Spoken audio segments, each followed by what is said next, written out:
The elevator doors slid shut with a mechanical whisper, sealing Maya Chen inside the glass tower that housed Meridian Digital Marketing, the company that was supposed to change everything. Her reflection stared back from the polished steel, showing a woman whose confidence had been carefully constructed that morning. Navy blazer pressed to perfection, portfolio clutched like a shield, and eyes that betrayed nothing of the storm brewing in her chest. 27th floor. The numbers climbed steadily upward, each digit marking another step toward what should have been her redemption. After 18 months of unemployment, of watching her savings dwindle to nothing, of enduring pitying looks from family members who whispered about her situation behind closed doors, this interview represented more than just a job. It was her chance to prove that the brilliant, ambitious woman who had graduated summa cum laude from Stanford still existed beneath the layers of rejection and self-doubt. The elevator chimed softly, and Maya stepped into a reception area that screamed success. Floor-to-ceiling windows offered a panoramic view of the city below, where tiny cars moved like ants through concrete canyons. Abstract art hung on pristine white walls, each piece probably worth more than Maya had earned in the past year and a half. The receptionist, a young man with perfectly styled hair and a smile that seemed genuine, looked up from his computer. "You must be Maya Chen," he said, rising from his desk. "I'm Derek. Mr. Harrison is just finishing up another meeting, but he should be ready for you in about 10 minutes. Can I get you anything? Water, coffee, tea?" Maya accepted a bottle of sparkling water, though her stomach was too knotted to consider actually drinking it. She settled into a leather chair that probably cost more than her monthly rent and tried to calm her racing heart. This was it. After dozens of rejections, after being told she was overqualified or not quite the right fit, she finally had a real shot at a senior marketing position at one of the city's most respected firms. The elevator chimed again, and Maya's blood turned to ice water in her veins. Her sister Chloe stepped out, looking every inch the successful professional in her designer dress and Jimmy Choo heels. But it wasn't Chloe's presence that made Maya's world tilt on its axis. It was the man beside her. Tall, broad-shouldered, with the kind of easy confidence that came from never having to worry about money, Derek Harrison extended his hand to Chloe with the familiarity of someone who had done it countless times before. "Thank you for lunch, babe," Chloe said, her voice carrying that particular tone she reserved for public displays of affection. "Don't forget about dinner with my parents tonight." Maya watched in horror as her sister, her own flesh and blood, kissed the man who was supposed to interview her in less than 10 minutes. The man who held her future in his hands. The man who had no idea that the woman he was dating had a sister named Maya Chen. Derek Harrison, CEO of Meridian Digital Marketing, Chloe's boyfriend of 8 months. The same Chloe who had listened to Maya practice her interview answers over wine just 3 nights ago. The same Chloe who had offered encouragement and advice, who had told Maya she was going to kill it and that any company would be lucky to have her. The same Chloe who had casually asked about the company name, the position, the interviewer's name, claiming she wanted to look him up and put in a good word if she knew anyone there. Maya's hands began to shake as the pieces fell into place with sickening clarity. Every detail she had shared with her sister over the past week, her research on the company, her strategy for the interview, even her biggest weaknesses and how she planned to address them, all of it had been passed along to Derek Harrison, not as a recommendation from a loving sister, but as inside information that would allow him to prepare for an interview he had never intended to conduct fairly. "Maya Chen?" Derek's voice cut through her spiraling thoughts. He was walking toward her now, hand extended in greeting, and Maya realized with crystalline clarity that he was acting. The surprise on his face was perfectly calibrated, the professional warmth in his voice just a degree too studied. "I'm Derek Harrison. Sorry to keep you waiting." Maya forced herself to stand, to shake his hand, to smile and say all the right words, but inside, she was calculating. 27 floors up, windows that didn't open, security cameras in every corner. the kind of corporate fortress that was designed to keep people in their place, to maintain the natural order of things. As Derek led her toward his corner office, Maya caught a glimpse of Chloe watching from beside the elevator bank. Her sister's face wore an expression Maya had seen countless times before, part guilt, part defiance, and something else. Something that looked almost like satisfaction. The interview lasted 43 minutes. Derek asked all the right questions, nodded at all the appropriate moments, and even complimented Maya on her portfolio. But she could see it in his eyes, in the way he glanced at his watch, in the subtle shift of his posture when she gave answers that were too good, too prepared.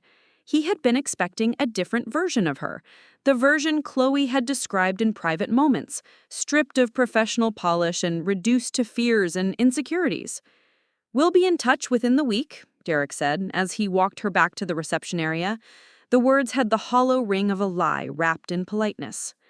Maya nodded, thanked him for his time, and stepped back into the elevator with her dignity intact and her heart shattered. As the doors closed, Derek pulled out his phone, probably texting Chloe that it was over, that the charade was complete. 27 floors down felt like a lifetime. Maya stared at her reflection in the elevator doors and saw something new looking back at her. The woman who had entered this building had been desperate, hopeful, willing to accept crumbs of opportunity. The woman writing down was different, harder, more focused. She thought about the portfolio in her hands, filled with campaigns she had created for imaginary clients during her months of unemployment. Mock-ups and strategies and creative concepts that Derek Harrison had dismissed with polite disinterest, never knowing that each one represented hours of unpaid work, dreams deferred, and a talent that refused to be diminished by circumstance. Maya stepped onto the street and pulled out her phone. She scrolled through her contacts until she found the number she was looking for. James Liu, her former classmate from Stanford's business school. The one who had started his own investment firm. The one who had always said she should have gone into finance instead of marketing because she had the killer instinct for it. The phone rang twice before James picked up. "Maya? Holy shit, it's been forever. How are you doing?" "I need to ask you about hostile takeovers. Specifically, how much it would cost to acquire a mid-sized marketing firm." There was a pause on the other end of the line. Then James laughed, the sound sharp and delighted. "Now that's the Maya Chen I remember from B school. What's the target?" Maya looked up at the glass tower behind her, sunlight reflecting off its surface like armor. "Meridian Digital Marketing. I want to know everything. Their revenue, their debt, their vulnerabilities. I want to know who owns them, who they owe money to, and exactly how much it would take to buy them out from under their current leadership." "Jesus, Maya. What did they do to you?" Maya thought about Chloe's satisfied smile, about Derek's practiced deception, about all the times she had been told she wasn't quite right for positions she was overqualified for. She thought about her bank account, nearly empty despite her trust fund that would mature in 6 months. She thought about the person she used to be before 18 months of rejection had worn down her edges. She said, "They made a mistake. They assumed I would just disappear quietly." As Maya walked away from Meridian Digital Marketing, she began to smile. It wasn't a kind smile or a forgiving one. It was the smile of a woman who had just discovered that she was tired of being underestimated, tired of being the one who always took the high road, tired of letting other people write her story. Her phone buzzed with a text from Chloe. "How did the interview go? I'm sure you did great." Maya deleted the message without responding. She had work to do. The autumn air was crisp against her face as she walked toward the financial district, her heels clicking against the pavement with military precision. In her mind, she was already 3 moves ahead, seeing patterns and possibilities that 18 months of forced reflection had taught her to recognize. She thought about her trust fund, $2.3 million that would be available to her in exactly 6 months when she turned 30. Money that her parents had set aside for her future, for the serious endeavors they knew she would eventually pursue. They had always said she was the smart one, the driven one, the daughter who would make something of herself in the world of business and finance. Chloe was the pretty one, the charming one, the one who got by on personality and connections rather than substance. Their parents had never explicitly compared them, but Maya had always known which daughter they expected great things from. Now it was time to prove them right. Maya's apartment felt smaller when she was angry. The converted loft in the arts district, which had once seemed so perfectly suited to her aesthetic sensibilities, now felt like a cage lined with reminders of better times. Framed magazine covers featuring campaigns she had created hung on exposed brick walls, each one a monument to the career she had built and lost in the span of a year. Murphy's bed was still folded up into the wall from that morning because she had been too nervous about the interview to sleep. She kicked off her heels and let them land wherever they wanted. The sound echoed through the space, sharp and final.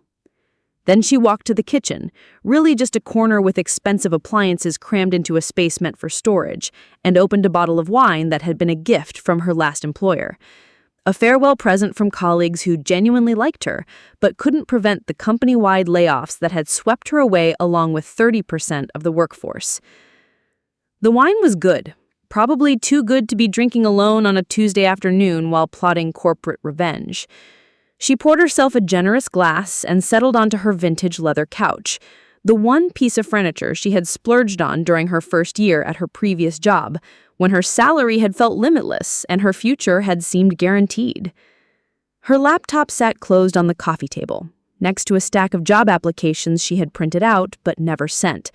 Backup plans for backup plans, all rendered meaningless by what had happened today. She opened the computer and stared at the screensaver, a photo from her college graduation, her parents beaming with pride as she held her diploma.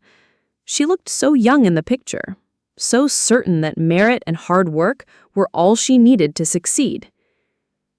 Maya opened a new browser window and typed Meridian Digital Marketing into the search bar. The company's website loaded with the kind of sleek professionalism that cost serious money to create. Derek Harrison's headshot smiled at her from the leadership page, his biography listing an impressive array of credentials and accomplishments. Harvard MBA, previous experience at 2 major agencies, responsible for driving innovation and growth in the digital marketing space. She scrolled down to the company's history section and felt her first spark of genuine interest. Meridian had been founded in 2019 by Harrison and 2 partners, built on a foundation of venture capital funding and ambitious projections. They had grown quickly, acquiring smaller firms and poaching talent from established competitors. But growth built on debt and investor expectations was also growth built on vulnerability.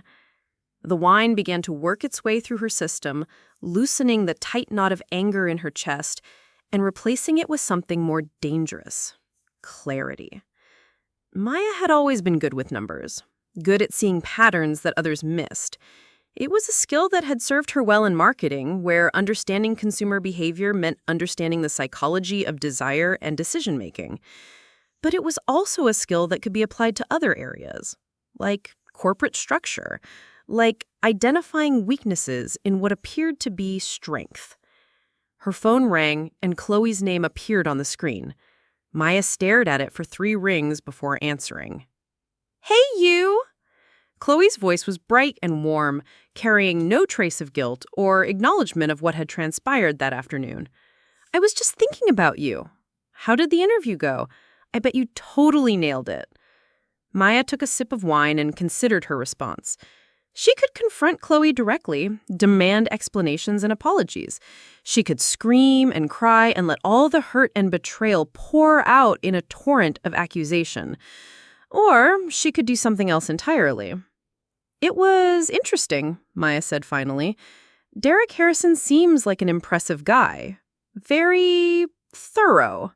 "Oh, you know Derek?" The surprise in Chloe's voice was genuine, which somehow made everything worse.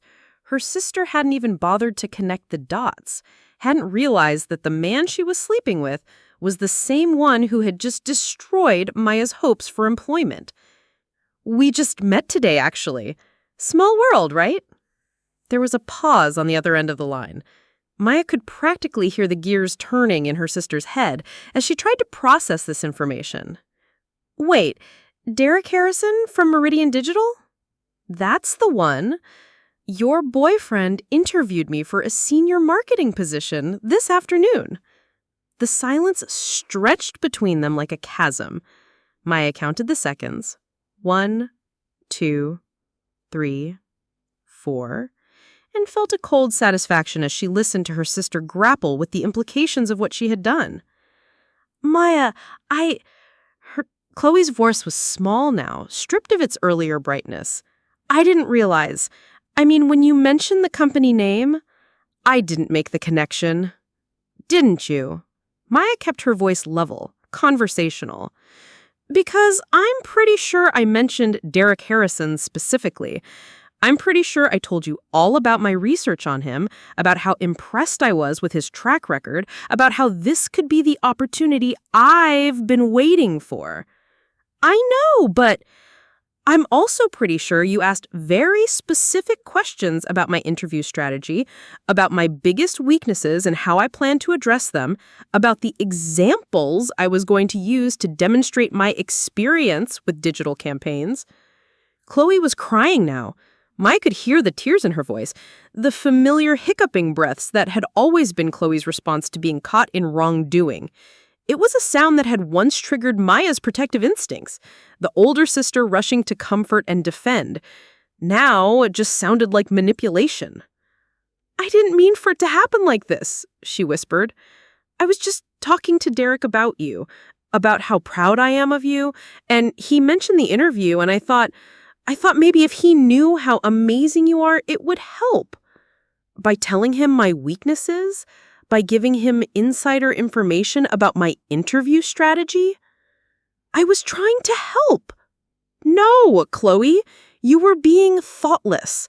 You were treating my career like gossip, like entertainment for your boyfriend. You took the most important interview I've had in over a year and turned it into a performance where I was the only person who didn't have a script. I would never. But Chloe's protests were weak, lacking conviction. They both knew the truth of what had happened. Maya ended the call without saying goodbye. She set the phone aside and returned her attention to her laptop, where Meridian Digital Marketing's website still glowed on the screen. She navigated to the careers page and found the job posting for the position she had interviewed for. Senior Marketing Strategist, the title read, responsible for developing innovative digital campaigns for high-profile clients. Must have 5+ years experience in brand development and consumer engagement. She met every qualification listed, exceeded most of them. Under normal circumstances, she would have been a strong candidate, possibly the strongest. But these weren't normal circumstances. These were circumstances shaped by betrayal and nepotism and the casual cruelty of people who had never had to worry about where their next paycheck was coming from. Maya opened a new browser tab and searched for James Liu Epix Capital. Her former classmate's investment firm had a more modest website than Meridian's, but the client testimonials and portfolio companies were impressive. James had always been brilliant with numbers, the kind of person who could see opportunity in chaos and profit in other people's failures. If anyone could help her understand Meridian's vulnerabilities, it would be him. She found his direct email address and began to type. James, great talking to you today. I'm attaching some preliminary information about Meridian Digital Marketing, the company I mentioned. As I said, I'm interested in exploring acquisition opportunities, but I need to understand their financial position first. A few specific questions. 1. What would be the minimum capital required for a hostile takeover? 2. Are there any obvious vulnerabilities in their corporate structure? 3. Do they have any major debt obligations coming due in the next 12-18 months? I know this is unusual, but I have reasons for wanting to move quickly on this. My trust fund matures in 6 months, and I'd like to have a plan in place by then. Let me know what you find. Best, Maya. She read the email twice before sending it, then closed the laptop and poured herself another glass of wine. The sun was setting outside her tall windows, painting the loft in shades of amber and gold. In 6 hours, Derek Harrison would be having dinner with Chloe and their parents, probably talking about his day, and maybe even mentioning the interview with that Chen girl who seemed qualified but just wasn't quite right for the position. Maya wondered what her parents would say if they knew what Chloe had done. Dr. Alina Chen and Dr. David Chen had built their lives around principles of fairness and meritocracy. Both physicians, both immigrants, who had worked twice as hard as their colleagues to achieve the same level of respect and success, they had set up trust funds for both girls, designed to provide seed money for whatever serious endeavors they chose to pursue after turning 30. The assumption had always been that Maya's would be used for something business-related, maybe starting her own consultancy or investing in real estate. Chloe's fund was expected to go toward more creative pursuits, perhaps opening a gallery or funding her photography hobby. Maya's phone buzzed with a text message. Not from Chloe this time, but from their mother. "How did the interview go today, sweetheart? Your father and I are thinking of you." Maya stared at the message for a long time before responding. "It was very enlightening. I learned a lot about the company and its leadership. I'll tell you more when I see you this weekend." Another text followed immediately. "We're so proud of you for persevering through this difficult time. You're going to find the right opportunity soon. I can feel it." Maya smiled at her mother's faith in her, even as she felt the weight of what she was about to do settling over her shoulders like a mantle. Her parents had taught her to fight for what she believed in, to never accept defeat when she knew she was in the right. They had also taught her to be strategic, to think 3 moves ahead, to turn obstacles into advantages. They had never explicitly taught her about revenge, but Maya was discovering she had a natural talent for it. She spent the rest of the evening researching everything she could find about Meridian Digital Marketing: financial reports, press releases, employee reviews on Glassdoor, even Derek Harrison's social media profiles. By midnight, she had compiled a comprehensive dossier on the company's operations, culture, and leadership structure. What she found was interesting.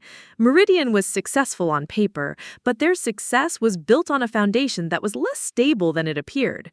Rapid expansion funded by venture capital, high employee turnover, and several recent client losses that hadn't been widely reported. The company was profitable, but not as profitable as their marketing materials suggested.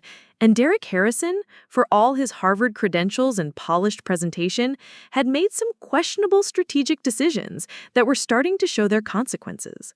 Maya closed her laptop feeling more hopeful than she had in months. Not hopeful about getting the job at Meridian. That ship had sailed the moment she saw Chloe kiss Derek Harrison in the elevator lobby. But hopeful about something bigger, something that would require patience and planning and a willingness to play a longer game than she had ever played before. She fell asleep on the couch that night, still wearing her interview clothes, and dreamed about glass towers crumbling in slow motion, their facades falling away to reveal the hollow structures underneath. The call from James came at 7:23 a.m., jarring Maya awake on her couch. She fumbled for her phone, her neck stiff from sleeping at an awkward angle, still wearing yesterday's blazer and skirt. "Maya? Jesus, you weren't kidding about moving fast. I've been up half the night running numbers on Meridian Digital."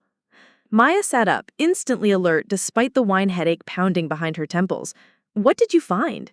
"Something beautiful," James said, and she could hear the grin in his voice. "They're leveraged to their eyeballs, Maya. This company is basically a house of cards held together by good marketing and better lies." Maya walked to her kitchen, cradling the phone between her shoulder and ear as she started coffee. Outside her windows, the city was beginning to wake up. Delivery trucks rumbling through narrow streets, early commuters hurrying towards subway stations with their heads down and their phones glowing. "Tell me specifics," she said. Meridian took on $15 million in debt to fund their expansion over the past 2 years. They've got loan payments coming due quarterly, and their cash flow is tight enough to snap if they lose even one major client. Plus, Harrison and his partners personally guaranteed about 60% of that debt. Maya felt something cold and satisfying settle in her chest. Meaning, if the company defaults, they're personally liable for $9 million. That's the kind of pressure that makes people do stupid things, desperate things. The coffee maker gurgled to life, filling the silence as Maya processed this information. Personal guarantees on business debt were the kind of risk that could destroy someone's entire financial life if things went wrong. It was also the kind of risk that gave leverage to anyone who knew about it. There's more, James continued. I had a friend at Goldman run some background checks on their client list. 3 of their biggest accounts are up for review in the next 6 months. If they lose even one of those contracts, they're going to have serious cash flow problems. Maya poured coffee into a mug, her hands steadied despite the adrenaline coursing through her system. How much would it take to buy them out? That's where it gets interesting. The company's valued at around $45 million on paper, but most of that value is tied up in client contracts and intellectual property. The actual liquid assets are much lower. With their debt situation, I'd estimate you could force a buyout for somewhere in the range of $25 to $30 million. Maya's trust fund was $2.3 million. Even with her savings and the possibility of securing additional financing, she was nowhere close to that number. But as her business school professors had always said, money was just one form of capital. There were others. What about a hostile takeover, if I could get other investors involved? James was quiet for a moment, and Maya could practically hear him thinking, that's actually not impossible. Meridian's structured as a corporation with multiple shareholders. Harrison and his partners control about 65% of the shares, but there are smaller investors who might be willing to sell if the price was right and they were concerned about the company's stability. How concerned would they need to be? Concerned enough to believe that their investment was at risk. Concerned enough to want to cut their losses before things got worse. Maya smiled, and this time it wasn't sharp or cold. This time it was calculating. James, I need you to do something for me. I need you to reach out to every one of Meridian's smaller investors. Schedule meetings, conference calls, whatever it takes. Tell them you represent a potential buyer who's interested in acquiring their shares. Maya, that's going to raise red flags all over the place. Harrison will know something's up within days. Good, Maya said. I want him to know. I want him to start losing sleep, start making mistakes. Desperate people do stupid things, remember? After she hung up with James, Maya showered and dressed carefully. Not in interview clothes this time, but in what she thought of as her power outfit. A black wool suit that had cost more than her rent, paired with heels that added 3 inches to her height and at least 10 to her confidence. She looked like money, like success, like someone who didn't have to beg for opportunities because she created them herself. Her first stop was the offices of Chen and Associates, the law firm run by her Uncle Richard. He was her father's older brother, a man who had built a successful practice by being meticulous, patient, and absolutely ruthless when the situation called for it. Maya had always been his favorite niece, partly because she was the only one who shared his appreciation for complex strategy and long-term planning. Maya! Uncle Richard stood up from behind his massive oak desk, arms spread wide in welcome. What brings my favorite niece to see me so early in the morning? Please tell me you're finally taking my advice about law school. Maya accepted his hug and settled into one of the leather chairs facing his desk. The office was exactly what people expected a lawyer's office to look like. Dark wood, heavy books, framed degrees and awards covering every available wall space. But Uncle Richard was more than just his environment. He was one of the smartest people Maya had ever known, and one of the few who had never underestimated her. I need legal advice about corporate acquisitions. Specifically, what kind of due diligence requirements would apply if someone wanted to buy out a marketing firm with significant debt obligations? Uncle Richard's eyebrows climbed toward his hairline. Are we talking about you buying something or someone buying something from you? Me buying. With what money? Maya told him about her trust fund, about James's research on Meridian, about the opportunity she saw in the company's financial instability. She didn't tell him about Chloe or Derek Harrison or the interview that had gone so disastrously wrong. Uncle Richard was family, but he was also a lawyer, and lawyers had ethical obligations that sometimes conflicted with the kind of revenge Maya was contemplating. It's an interesting target, Uncle Richard said when she finished explaining. But Maya, sweetie, you're talking about a very complex and expensive process. Even if you could secure the financing, hostile takeovers are brutal. They take months or even years to complete, and there's no guarantee of success. What if it wasn't hostile? What if the current owners were motivated to sell? Uncle Richard leaned back in his chair, studying her with the kind of intense focus he usually reserved for cross-examining witnesses. What kind of motivation are we talking about? Maya had been preparing for this question since she woke up. Market pressure, client losses, increased scrutiny from investors and lenders, the kind of things that happen naturally when a company is overextended and vulnerable. Naturally, Uncle Richard repeated, his tone carefully neutral. Maya, I need to ask you something, and I need you to be completely honest with me. Is this about business, or is this personal? Maya met his gaze steadily. Does it matter? If I can identify an undervalued company with good fundamentals but poor management, isn't that just smart investing? Uncle Richard was quiet for a long moment. Then he reached for a legal pad and started writing. If, and I want to emphasize the word if, you decide to move forward with this, you're going to need to be very careful about how you proceed. Any actions that could be construed as market manipulation or interference with business operations could expose you to serious legal liability. But gathering information is legal, talking to investors is legal, making legitimate business offers is legal. Yes, all of that is legal. But Maya, I've known you since you were 5 years old. You're brilliant and determined and absolutely terrifying when you set your mind on something. Whatever happened to make you want to buy this company, make sure you're not letting emotion drive your decisions. Maya nodded and thanked him for his advice. As she left his office, she felt the weight of what she was planning settling more firmly on her shoulders. Uncle Richard was right. She was letting emotion drive her decisions. But sometimes emotion was just another word for clarity, another way of seeing what needed to be done. Her next stop was lunch with her parents, a standing weekly appointment that she had been looking forward to before everything went sideways. Dr. Elena Chen and Dr. David Chen were waiting for her at their usual table at Chez Laurent, a small French restaurant near the hospital where they both worked. They looked older than Maya remembered, more tired, but their faces lit up when they saw her. "Darling!" Her mother stood to embrace her, and she caught the familiar scent of her perfume mixed with the antiseptic smell that seemed to cling to all medical professionals. "You look wonderful. That suit is stunning on you." Her father was more reserved, but his smile was warm as he kissed her cheek. "How are you holding up, sweetheart? Your mother told me about the interview yesterday." They ordered their usual, salmon for her mother, steak for her father, soup and salad for Maya because she still felt too wound up to eat properly. As they waited for their food, Maya found herself studying her parents with new eyes.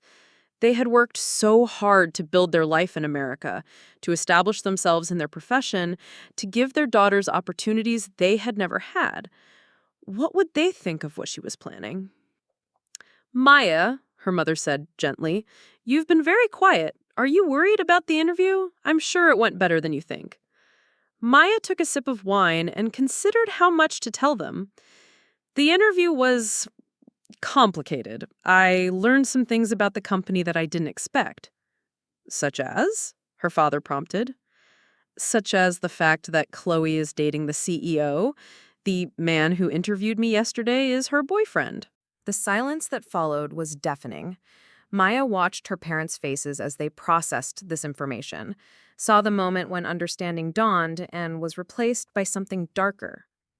"Chloe knew about your interview?" her mother asked, her voice carefully controlled.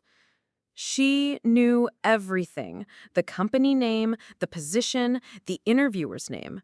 I told her all about it earlier this week because I was excited and nervous and I wanted to talk to someone about it." Maya's father set down his wine glass with more force than necessary. "And she didn't think to mention that she was dating this man?" "She claims she didn't make the connection, that it was just a coincidence." "Bullshit," her mother said, the profanity sharp and unexpected coming from Dr. Elena Chen's usually composed mouth. I'm sorry, Maya, but that's absolute bullshit. Chloe is many things, but she's not stupid. She knew exactly what she was doing.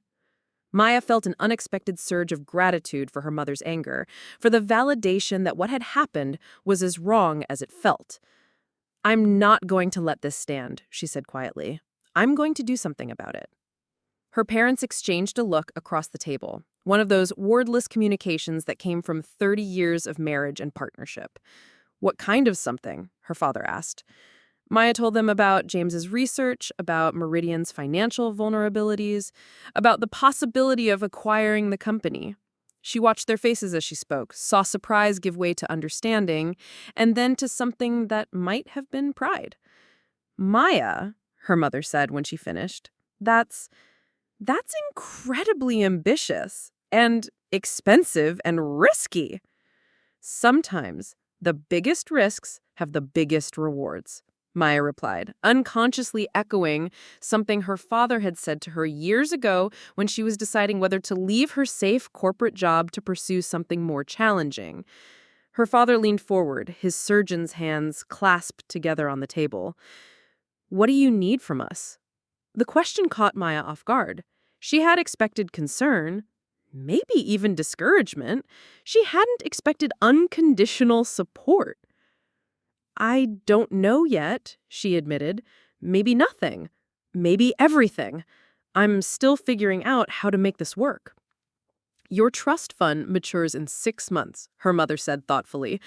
But if you needed access to those funds earlier, your father and I are the trustees. We could potentially accelerate the distribution if there were compelling reasons.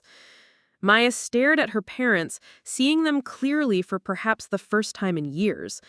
Not just as the people who had raised her and worried about her and wanted the best for her, but as allies, as people who understood that sometimes you had to fight for what you deserved, even when the odds were stacked against you. There's something else, Maya said. If I do this, if I actually manage to buy Meridian Digital, it's going to cause problems in our family. Chloe is going to be hurt. Derek Harrison is going to lose his job. Their relationship probably won't survive it. Her parents were quiet for a moment. Then her father reached across the table and covered Maya's hand with his own. Sweetheart, he said gently, your sister made her choices. She chose to betray your trust and sabotage your opportunity for her own selfish reasons. The consequences of those choices are hers to live with, not yours to protect her from. Maya felt tears prick at the corners of her eyes, not from sadness, but from relief. For 18 months, she had been told to be patient, to wait for the right opportunity, to trust that things would work out if she just kept trying. No one had ever suggested that maybe the system was rigged, that maybe the right opportunity would never come as long as she was waiting for someone else to give it to her. What Chloe did was unconscionable, her mother added, her voice fierce with protective anger. That's not just thoughtless, Maya. That's cruel. The food arrived, but none of them seemed particularly interested in eating. They were too busy planning, discussing the logistics of what Maya was proposing, the timeline, the potential obstacles. You'll need to be very careful about how you approach this, her father said, cutting his steak into precise pieces, but not eating any of it. Derek Harrison sounds like the type of man who won't go down without a fight. Let him fight, Maya said, and was surprised by the steel in her own voice. I'm not afraid of him anymore. That afternoon, Maya returned to her apartment to find 3 missed calls from Chloe and a series of increasingly frantic text messages. The progression was almost amusing in its predictability. Confusion giving way to guilt, guilt giving way to defensiveness, defensiveness giving way to anger. Maya, please call me back. I think there's been a misunderstanding. I know you're upset, but you're not being fair. I was trying to help you. Fine, ignore me, but you're making this into something it's not. Derek barely even mentioned the interview. You know what? Maybe this is for the best. You've been so negative lately, always complaining about everything. Derek said you seemed bitter and unprofessional anyway. Maya read the messages twice, feeling her resolve crystallize with each word. This was who her sister really was when the mask of family loyalty slipped away. Someone who would rather hurt Maya than admit she had done something wrong. Someone who would let her boyfriend insult Maya's character and professionalism rather than defend her. She was still staring at her phone when it rang. James again. "You're not going to believe this," he said without preamble. "I've been making calls to Meridian's investors all morning, and 3 of them have already agreed to meet with my client. But here's the interesting part. 2 of them mentioned that they've been having concerns about the company's direction for months." "What kind of concerns?" "The usual stuff. Overexpansion, questionable client retention strategies, leadership decisions that prioritize short-term growth over long-term stability. Apparently, Harrison has been making promises he can't keep, both to clients and to investors." Maya felt a familiar thrill of recognition, the same feeling she got when a marketing campaign started to come together in her mind. All the pieces were there. She just needed to arrange them in the right order. "James, I need you to do something else for me. I need you to find out everything you can about Meridian's current client contracts. Specifically, which ones are up for renewal in the next 6 months, and whether there have been any complaints or performance issues." "Maya, that's getting into some pretty sensitive territory. That kind of information is usually confidential." "I'm not asking you to steal anything. I'm asking you to research what's publicly available and make some educated guesses based on industry patterns. You do that for your other clients all the time." There was a pause, and I could hear James thinking, "All right, but if this blows up, I never had this conversation with you. Deal." After she hung up, Maya spent the rest of the afternoon on her laptop, diving deeper into Meridian's public profile. She read every press release, every industry article that mentioned the company, every employee review on Glassdoor. What emerged was a picture of a company that looked successful from the outside, but was struggling with internal problems that hadn't yet become public knowledge. High employee turnover was always a red flag in the marketing industry, where relationships and institutional knowledge were crucial. According to Glassdoor, Meridian had lost 15 employees in the past year, including 2 senior account managers and a creative director. The reviews painted a picture of a workplace where long hours and unrealistic deadlines were the norm, where promises of promotion and advancement were rarely kept, and where leadership was more concerned with impressing investors than taking care of their team. Maya made notes as she read, building a comprehensive profile of the company's weaknesses. Poor employee retention, overworked staff, unrealistic growth projections, client relationships that were more transactional than strategic. It was exactly the kind of environment that bred mistakes, missed deadlines, and lost accounts. Her phone buzzed with a text from an unknown number. "This is Derek Harrison. I think we should talk." Maya stared at the message for a long moment, feeling her pulse quicken. So it was starting. James's calls to investors had already gotten back to Derek, faster than she had expected. The man was scared, and scared people made mistakes. She typed back, "I'm sorry, I don't think we have anything to discuss. Thank you for your time yesterday." The response came almost immediately. "I know what you're doing, Maya. This isn't going to end well for you." Maya smiled and typed, "I'm not sure what you mean. I'm just exploring investment opportunities. Nothing wrong with that, is there?" Her phone started ringing immediately. Derek's number flashed on the screen, and Maya let it go to voicemail. Then she blocked his number entirely. If he wanted to communicate with her, he could do it through lawyers or intermediaries. She was done being available for people who had already shown they couldn't be trusted. The voicemail notification appeared a few minutes later, and Maya's curiosity got the better of her. She played it back, expecting threats or bluster. Instead, Derek's voice was carefully controlled, professional. "Maya, this is Derek Harrison. I think there may have been some confusion about your relationship to one of our investors' efforts to contact our shareholders. I'd like to clarify a few things if you have a moment. Please call me back at your earliest convenience." Maya deleted the voicemail and called James. "He knows," she said when James picked up. "Derek Harrison just called me directly." "Shit. How did he get your number?" "Probably from Chloe. They're dating, remember?"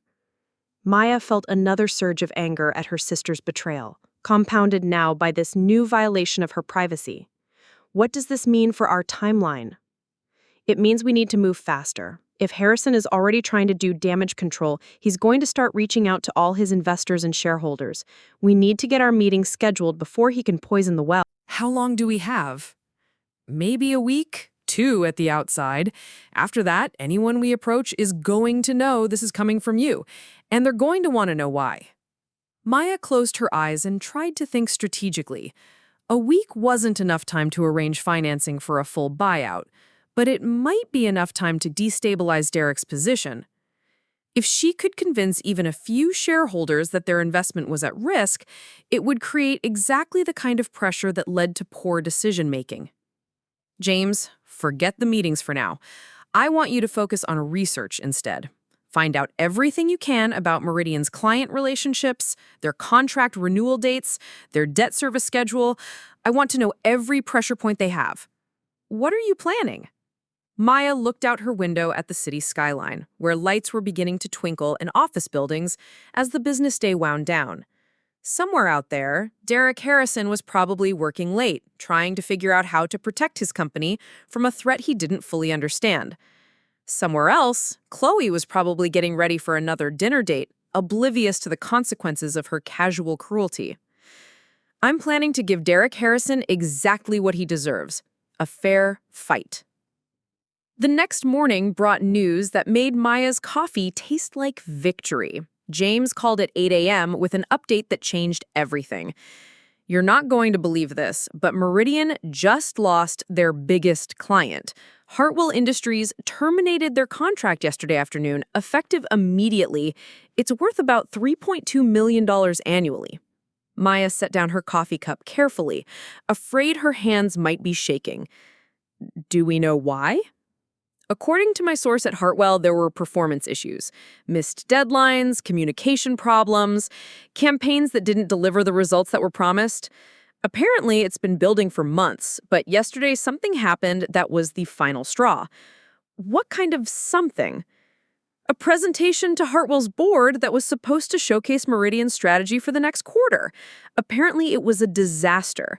Poorly prepared, defensive responses to questions, and some kind of technical malfunction that made it look like they didn't know how to use their own equipment. Maya felt a cold satisfaction settle in her chest. Derek Harrison, rattled by the pressure of potential investors circling his company, had made exactly the kind of mistake she had been hoping for. Poor performance under stress, taking his eye off the ball at the worst possible moment. James, this changes everything. With Hartwell gone, Meridian's cash flow problems just became critical.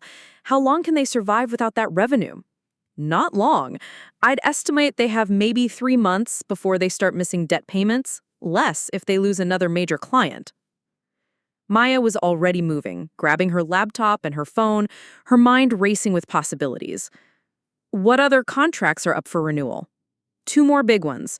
Synergy Corp in 6 weeks and Mitchell Financial in 8 weeks. If either of those walks away... After she hung up with James, Maya spent an hour researching Hartwell Industries and their decision to terminate Meridian's contract. The official press release was diplomatically worded, but reading between the lines, it was clear that Hartwell had lost confidence in Meridian's ability to deliver results. More importantly, the termination had been sudden enough to suggest that something specific had triggered the decision. Maya's phone rang, and Chloe's name appeared on the screen. This time, Maya answered.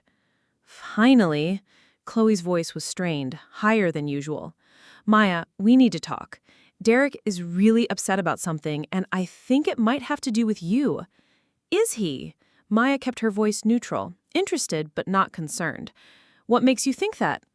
He's been getting weird phone calls from investors, people asking questions about the company's finances, and yesterday he had this terrible meeting with the client, and now they're saying they want to end their contract. He thinks someone is trying to sabotage his business. That sounds stressful for him, Maya said mildly, but I'm not sure what it has to do with me.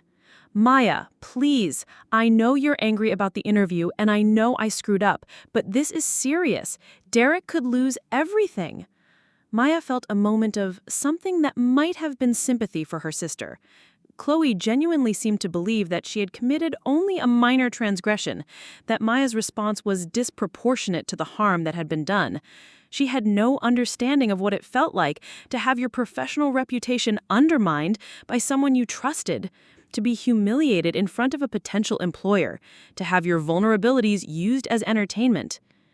"Chloe," Maya said gently, "I think you should probably focus on supporting Derek through this difficult time instead of worrying about me. It sounds like he needs you right now. Are you really not going to do anything to help, even after everything our family has been through together?" I thought about all the time she had helped Chloe over the years. The college essays she had edited, the job interviews she had coached her through, the financial advice she had given, the emotional support she had provided during every romantic crisis and career setback, the endless patience and loyalty she had shown to a sister who had repaid it all with casual betrayal. "Chloe," Maya said gently, "I think our family has been through enough. I think it's time for everyone to deal with the consequences of their own choices." She ended the call and blocked Chloe's number too. Then, she opened her laptop and began drafting an email to Uncle Richard requesting an emergency meeting to discuss accelerating access to her trust fund. It was time to stop playing defense and start playing to win. The conference room at Chen and Associates felt different when it was filled with the kind of tension that came from serious money and serious consequences.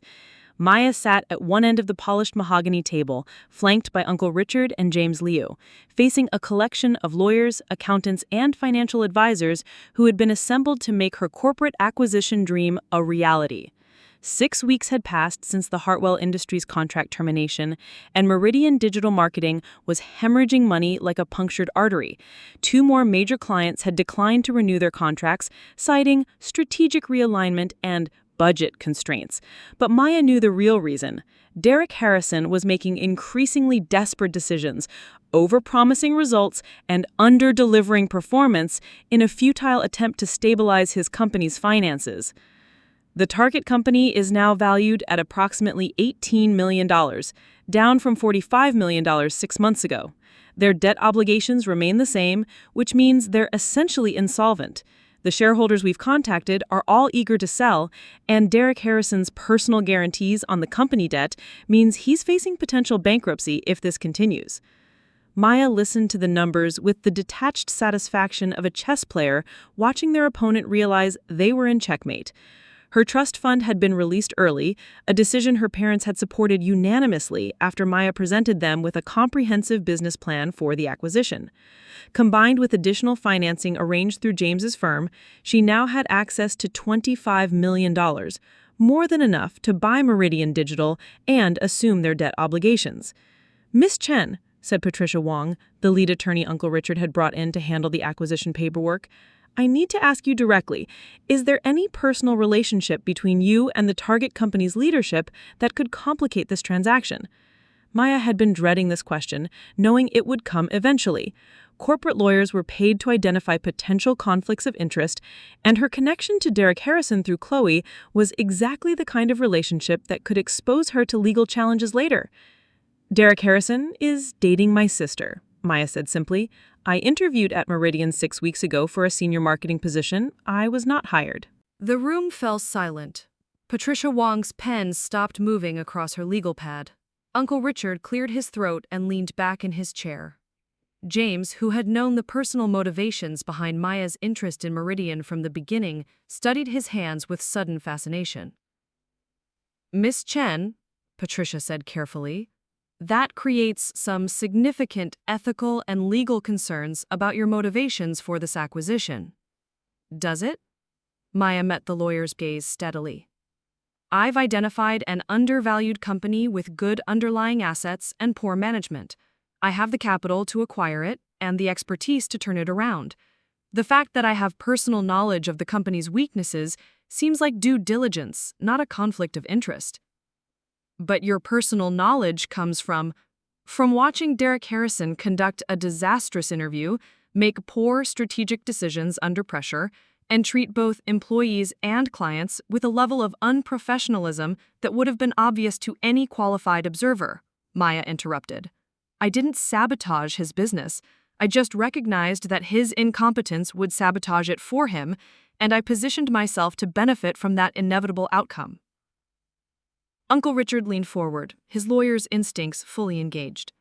Maya, I need you to walk us through exactly what happened during that interview, everything you observed, everything you concluded, and how that influenced your investment decision. For the next 20 minutes, Maya recounted the events of that day in detail. The elevator encounter with Chloe and Derek, the realization that her sister had shared confidential information about her interview strategy, Derek's overly prepared responses and obvious foreknowledge of her weaknesses and concerns, the professional humiliation of being subjected to a sham interview where she was the only participant who didn't know the game was rigged. What became clear to me, Maya concluded, was that Derek Harrison was the kind of leader who would rather cheat than compete fairly. That suggested a pattern of poor judgment that would eventually manifest in other areas of his business. I was right. Patricia Wong had been taking notes throughout Maya's recitation, and now she set down her pen with a thoughtful expression. Miss Chen, what you're describing could potentially be characterized as a retaliatory acquisition.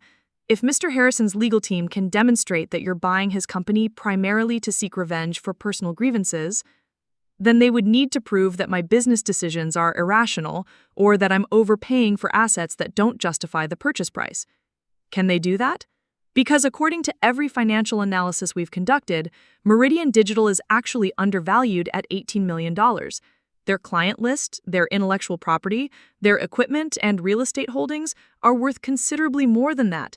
The only thing reducing their value is Derek Harrison's mismanagement. James nodded in agreement. Maya's right. Even with her initial interest in Meridian was personal, the financial fundamentals support the acquisition. She's not overpaying, and she's not buying a worthless company. She's buying a valuable company that's been driven into the ground by incompetent leadership. And, Uncle Richard added with a slight smile, there's no law against making money from other people's mistakes, even when those mistakes happen to affect you personally. Patricia Wong reviewed her notes for several minutes before speaking again. All right, Miss Chen, I think we can structure this acquisition in a way that minimizes your legal exposure, but I strongly recommend that you be prepared for challenges from Mr. Harrison and his legal team. This is not going to be a friendly takeover. Maya nodded. She had never expected it to be friendly.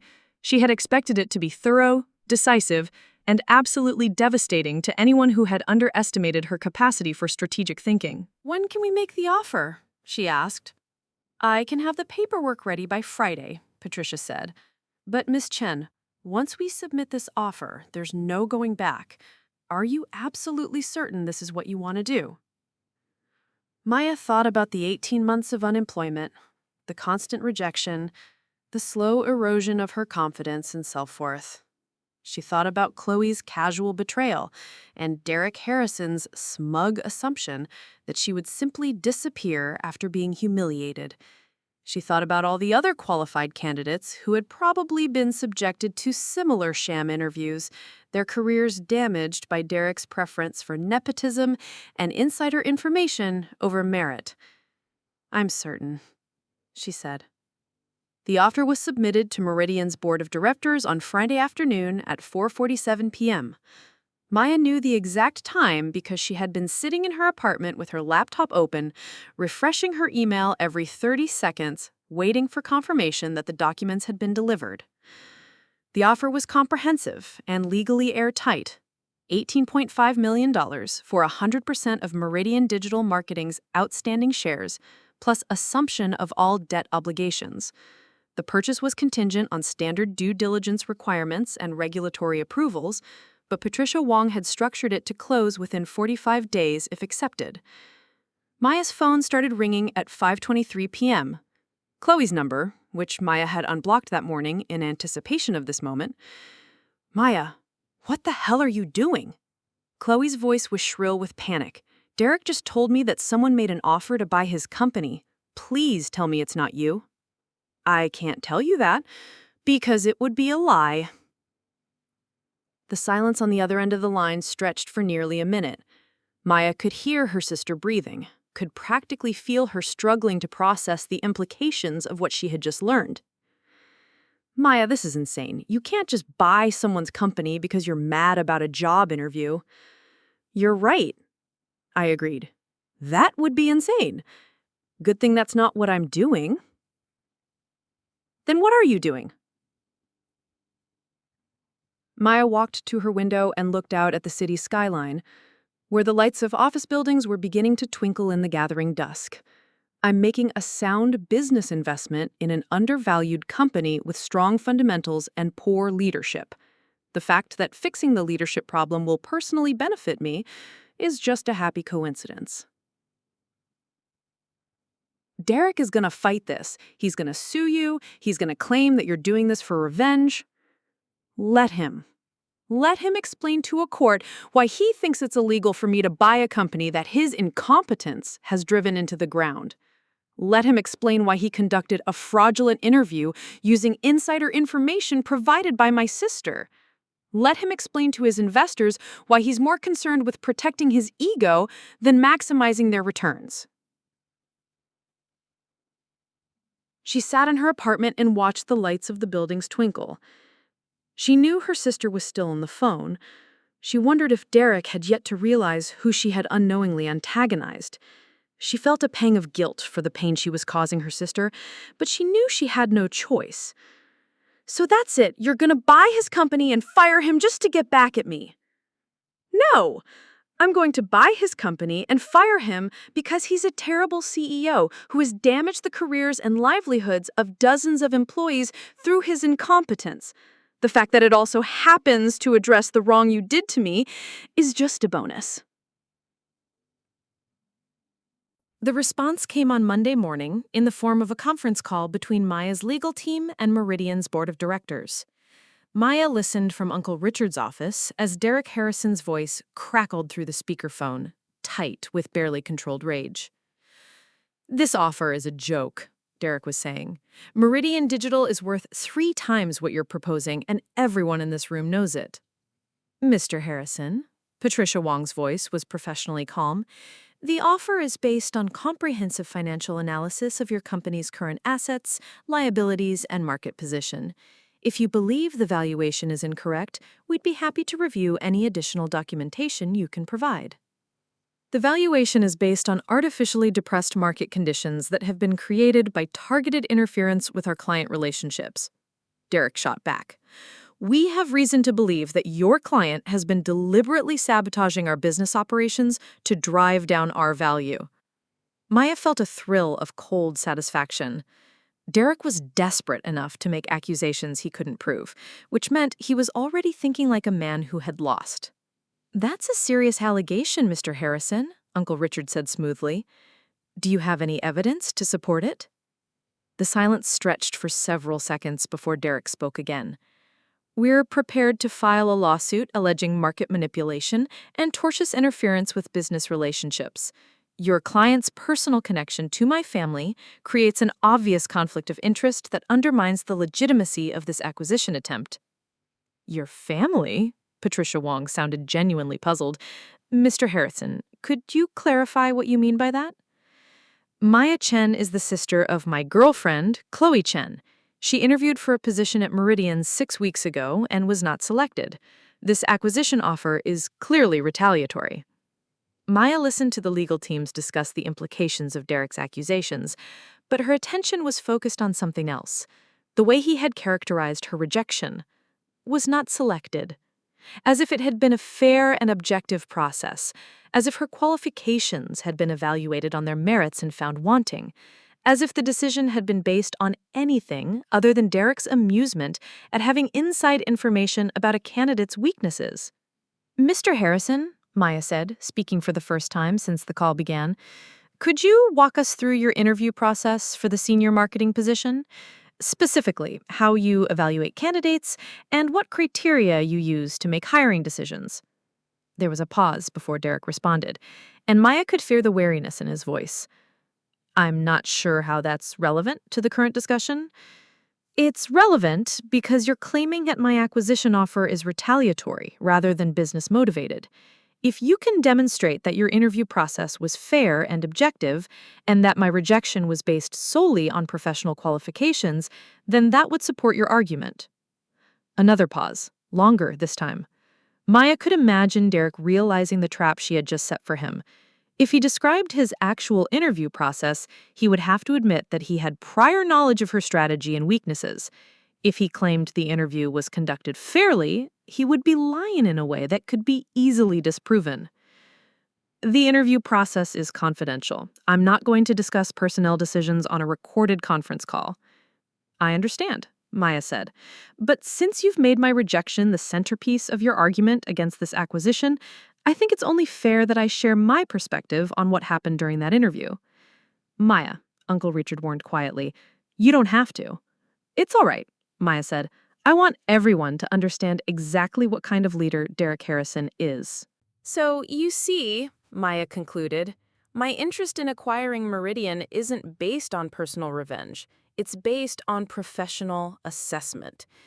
Any CEO who would conduct such a fraudulent interview process is demonstrating the kind of poor judgment and ethical flexibility that inevitably leads to broader business failures.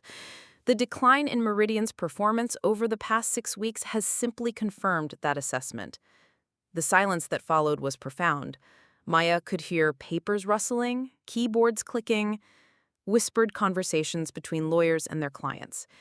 She had just accused Derek Harrison of conducting a fraudulent interview process in front of his own board of directors, and everyone in the room knew that her accusations were specific enough to be verified or disproven. Miss Chen, said a new voice, one of Meridian's board members, Maya realized, are you prepared to document these allegations about our interview process? Absolutely, Maya said. I have detailed notes from my preparation for the interview, including the specific examples and scenarios I plan to discuss. I also have text message records of my conversations with Chen about the interview, including her requests for specific information about my strategy and weaknesses. This is ridiculous, Derek said, but his voice had lost its earlier confidence. You can't prove— Mr. Harrison, the board member interrupted, I think we need to discuss this matter privately before we respond to Ms. Chen's offer. Could we schedule a follow-up call for later this week? Maya smiled. Board members who wanted private discussions were board members who were starting to doubt their CEO's version of events. Derek Harrison had just lost control of his own narrative, and everyone in the room knew it. Of course, Patricia Wong said smoothly. We'll wait to hear from you. After the call ended, Maya sat in Uncle Richard's office feeling a sense of completion that had been building for weeks. The pieces were all in place now.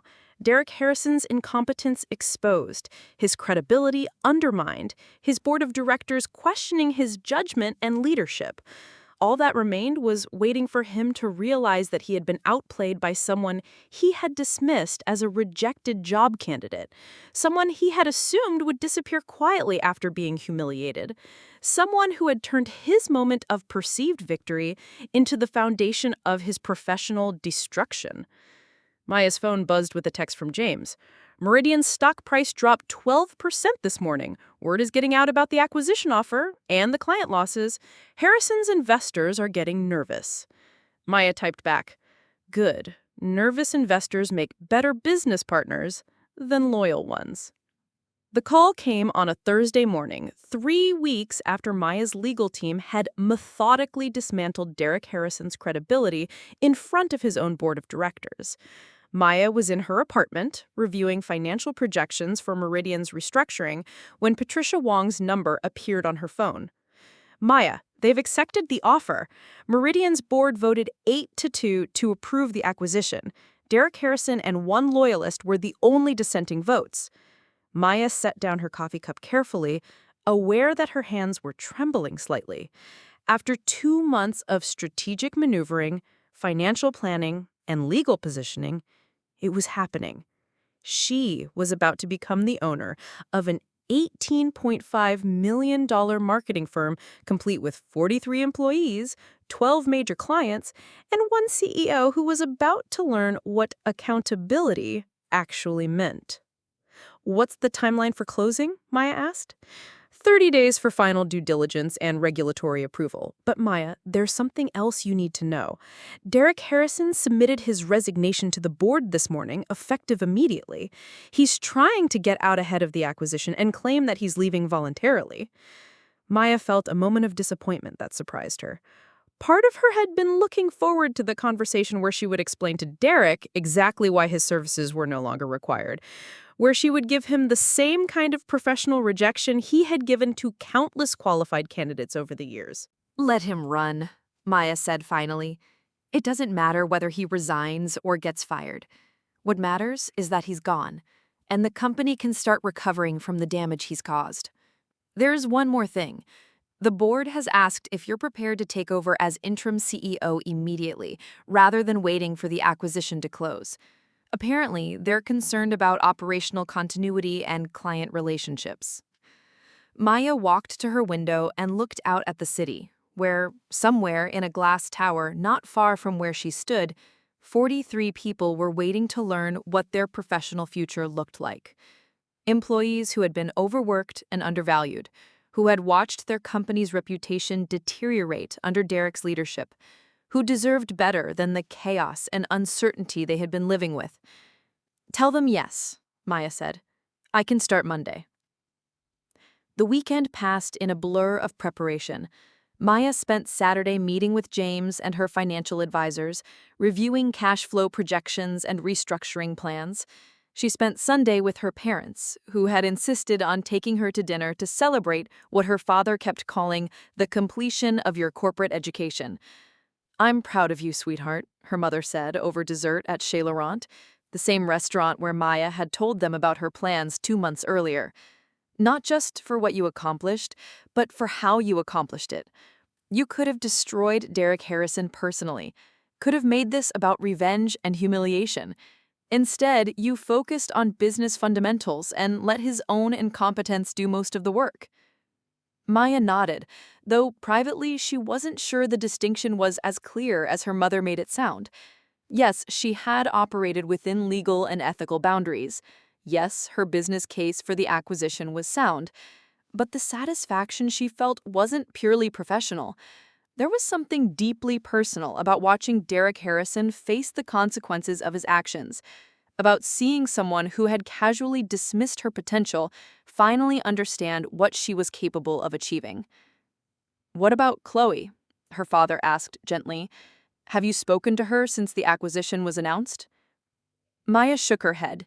She's sent several messages, but I haven't responded. I don't think there's anything left to say. Her parents exchanged one of their wordless looks, and Maya knew they were thinking about family dinners that would now be awkward, holidays that would require careful navigation, relationships that had been fundamentally altered by the choices both sisters had made. Maya, her mother said carefully, I want you to know that your father and I support what you've done completely. Chloe betrayed your trust in a way that was unconscionable, and Derek Harrison deserved everything that happened to him. But someday, when the business aspects of this are settled, you might want to think about whether there's a way to rebuild your relationship with your sister. Maybe, Maya said, though she couldn't imagine what that rebuilding would look like. How do you trust someone again after they had demonstrated such casual willingness to sacrifice your interests for their own convenience? How do you love someone who had shown they would rather hurt you than admit they were wrong? Monday morning arrived gray and drizzling, the kind of October weather that made the city look serious and businesslike. Maya dressed carefully in a charcoal suit and burgundy blouse, clothes that projected authority without arrogance, competence without aggression. She was walking into a building full of people who knew her only as the woman who had bought their company from under their former CEO, and first impressions would matter. The lobby of Meridian Digital Marketing looked different when she wasn't there as a supplicant. The abstract art still hung on pristine white walls, the leather furniture still spoke of expensive success, but now Maya could see it all through the lens of ownership. Assets she was responsible for, investments she would need to justify, an environment she could shape according to her own vision of what a successful company should look like. Derek, the receptionist who had greeted her so warmly 2 months earlier, looked up from his computer with an expression that was carefully neutral. "Good morning, Miss Chen. I'm Derek Ramirez, the office manager. The leadership team is waiting for you in the main conference room."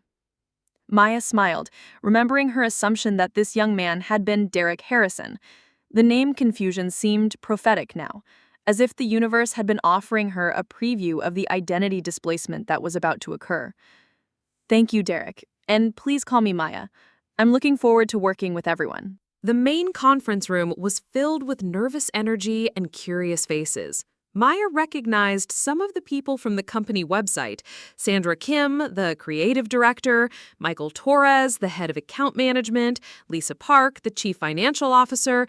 Others were new to her, but all of them were watching her with the kind of intense attention that came from knowing their professional futures depended on the impression they made in the next few minutes. "Good morning, everyone," Maya said, taking her seat at the head of the table. "I know this transition has been unsettling, and I want to address your concerns directly. First, no one is being fired. Second, we're going to rebuild this company the right way, with respect for talent, commitment to excellence, and zero tolerance for the kind of toxic leadership you've been enduring." The relief in the room was palpable. Sandra Kim leaned forward slightly, her creative mind already engaging with possibilities. "What's your vision for Meridian's future direction?" Maya smiled, feeling the pieces of her new life clicking into place. "We're going to become the kind of company that wins clients through merit, not manipulation. The kind of place where good work is rewarded and employees are treated as assets, not expenses. We're going to prove that integrity and profitability aren't mutually exclusive." Over the following months, Maya's transformation of Meridian became a case study in effective corporate turnaround. Employee retention improved dramatically. Client satisfaction scores reached industry-leading levels. Revenue grew by 35% in the first year under her leadership. 3 years later, Maya stood in the same corner office that had once belonged to Derek Harrison, but the space bore no resemblance to its former incarnation. Gone were the aggressive displays of wealth and status, replaced with awards from industry publications, thank you letters from satisfied clients, and photographs of company events where employees actually looked happy to be there. Her phone buzzed with a text from James. "Saw the Forbes article about your company. The acquisition that redefined industry standards. Pretty impressive for someone who was unemployed 3 years ago." Maya smiled and typed back, "Amazing what you can accomplish when you stop waiting for permission to succeed." The article James referenced had been published that morning, profiling Maya's transformation of Meridian and her emergence as a thought leader in ethical business practices. The journalist had asked about her motivation for the acquisition, and Maya had given the same answer she always gave. It had been a sound business decision based on identifying undervalued assets and ineffective leadership. She had never publicly discussed Derek Harrison's fraudulent interview process or Chloe's role in providing him with inside information. Some stories were too personal to become case studies, too painful to transform into inspirational narratives about overcoming adversity. 5 years later, Maya's second company acquisition made the front page of the Business Journal. Another marketing firm, another incompetent CEO, another opportunity to prove that meritocracy and profitability could coexist. She had developed a reputation as someone who specialized in rescuing talented employees from toxic leadership, and her phone rang constantly with tips about companies that were ripe for takeover. Her relationship with Chloe remained complicated. They spoke occasionally, carefully navigating conversations around family gatherings and shared obligations. Derek Harrison had moved to another city after the collapse of his career, and Chloe had eventually married someone else, a kind, unremarkable man who would never understand the sophisticated cruelty she was capable of under pressure. 10 years later, the Maya Chen Institute for Ethical Leadership opened on a crisp autumn morning, exactly 10 years after Maya had walked into Meridian Digital Marketing for her disastrous interview.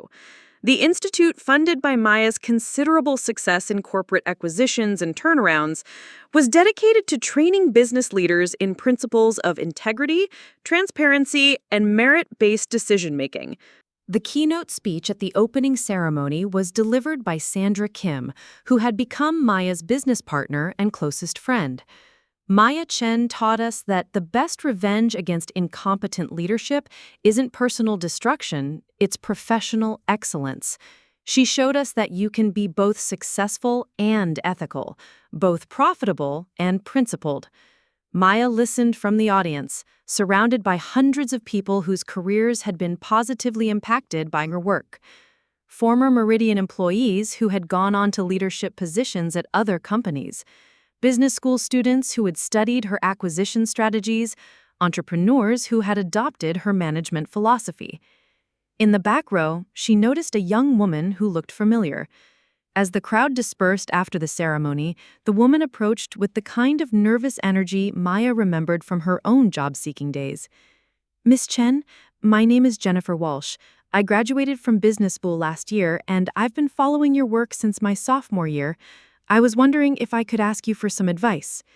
Maya smiled, seeing something of her younger self in Jennifer's earnest ambition. "Of course. What can I help you with?" "I've been interviewing for marketing positions, and I keep running into situations where I feel like the process isn't fair. Like the hiring managers have already made their decisions and they're just going through the motions. How do you deal with that kind of frustration?" Maya considered the question carefully, thinking about all the ways she might have answered it differently at various points in her journey. 10 years ago, she might have advised patience and persistence. 5 years ago, she might have suggested finding ways to gain insider information or networking advantages. Now, with the perspective that came from building multiple successful companies, she had a different response. "Jennifer," Maya said, "sometimes the best response to an unfair system isn't to find ways to succeed within it. Sometimes the best response is to build your own system, one that operates according to the principles you believe in. Don't just try to get hired by companies that don't value merit. Start thinking about how you might create opportunities for other people who deserve better than what's currently available." Jennifer nodded, her eyes bright with possibility. "You mean like starting my own company?" "I mean like thinking bigger than just your own career. The most satisfying victories aren't the ones where you beat the system. They're the ones where you replace the system with something better." As Maya walked home that evening, she reflected on the unexpected trajectory her life had taken. The interview that seemed like a devastating failure had actually been the catalyst for achievements she never would have imagined possible. Derek Harrison's attempt to humiliate her had become the foundation for everything she had built since then. Her phone buzzed with a text from an unknown number. "Maya, this is Chloe. I saw the article about your institute in today's paper. I know we don't talk much anymore, but I wanted you to know that I'm proud of you. I'm proud of everything you've accomplished, and I'm sorry for the role I played in making it necessary. Love, C." Maya stared at the message for a long time before deleting it without a response. Some apologies came too late to change anything, even when they were sincere. Some relationships couldn't be repaired, only acknowledged, and then left in the past where they belonged. But as Maya reached her apartment building, she felt a sense of completion that had nothing to do with forgiveness or reconciliation. She had taken the worst betrayal of her life and transformed it into the greatest success of her career. She had proven that competence and integrity could triumph over nepotism and corruption. She had built something meaningful from the wreckage of her naive trust in fairness. The city lights twinkled below her windows as Maya poured herself a glass of wine and settled onto her couch with a feeling of profound satisfaction. Tomorrow, there will be more companies to acquire, more incompetent leaders to replace, and more talented people to rescue from toxic work environments. The keynote speech at the opening ceremony was delivered by Sandra Kim, who had become Maya's business partner and closest friend. Maya Chen taught us that the best revenge against incompetent leadership isn't personal destruction, it's professional excellence. She showed us that you can be both successful and ethical, both profitable and principled. Maya listened from the audience, surrounded by hundreds of people whose careers had been positively impacted by her work. Former Meridian employees who had gone on to leadership positions at other companies, business school students who had studied her acquisition strategies, entrepreneurs who had adopted her management philosophy. In the back row, she noticed a young woman who looked familiar. As the crowd dispersed after the ceremony, the woman approached with the kind of nervous energy Maya remembered from her own job-seeking days. "Miss Chen, my name is Jennifer Walsh. I graduated from business school last year, and I've been following your work since my sophomore year. I was wondering if I could ask you for some advice." Maya smiled, seeing something of her younger self in Jennifer's earnest ambition. "Of course. What can I help you with?" "I've been interviewing for marketing positions, and I keep running into situations where I feel like the process isn't fair. Like the hiring managers have already made their decisions, and they're just going through the motions. How do you deal with that kind of frustration?" Maya considered the question carefully, thinking about all the ways she might have answered it differently at various points in her journey. 10 years ago, she might have advised patience and persistence. 5 years ago, she might have suggested finding ways to gain insider information or networking advantages. Now, with the perspective that came from building multiple successful companies, she had a different response. "Jennifer," Maya said, "sometimes the best response to an unfair system isn't to find ways to succeed within it. Sometimes the best response is to build your own system, one that operates according to the principles you believe in. Don't just try to get hired by companies that don't value merit. Start thinking about how you might create opportunities for other people who deserve better than what's currently available." Jennifer nodded, her eyes bright with possibility. "You mean like starting my own company?" "I mean like thinking bigger than just your own career. The most satisfying victories aren't the ones where you beat the system. They're the ones where you replace the system with something better." As Maya walked home that evening, she reflected on the unexpected trajectory her life had taken. The interview that seemed like a devastating failure had actually been the catalyst for achievements she never would have imagined possible. Derek Harrison's attempt to humiliate her had become the foundation for everything she had built since. Her phone buzzed with a text from an unknown number. "Maya, this is Chloe. I saw the article about your institute in today's paper. I know we don't talk much anymore, but I wanted you to know that I'm proud of you.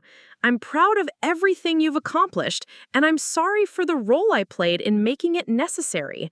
Love, C." Maya stared at the message for a long time before deleting it without response. Some apologies came too late to change anything, even when they were sincere. Some relationships couldn't be repaired, only acknowledged and then left in the past where they belonged. But as Maya reached her apartment building, she felt a sense of completion that had nothing to do with forgiveness or reconciliation. She had taken the worst betrayal of her life and transformed it into the greatest success of her career. She had proven that competence and integrity could triumph over nepotism and corruption. She had built something meaningful from the wreckage of her naive trust and fairness. The city lights twinkled below her windows as Maya poured herself a glass of wine and settled onto her couch with a profound satisfaction. Tomorrow, there will be more companies to acquire, more incompetent leaders to replace, more talented people to rescue from toxic work environments. Tonight, she was content to remember that sometimes the most devastating defeats were just victories waiting for the right person to claim them. Preparing and narrating this story took us long efforts and hard work. So, if you are enjoying the story, please consider subscribing to our channel.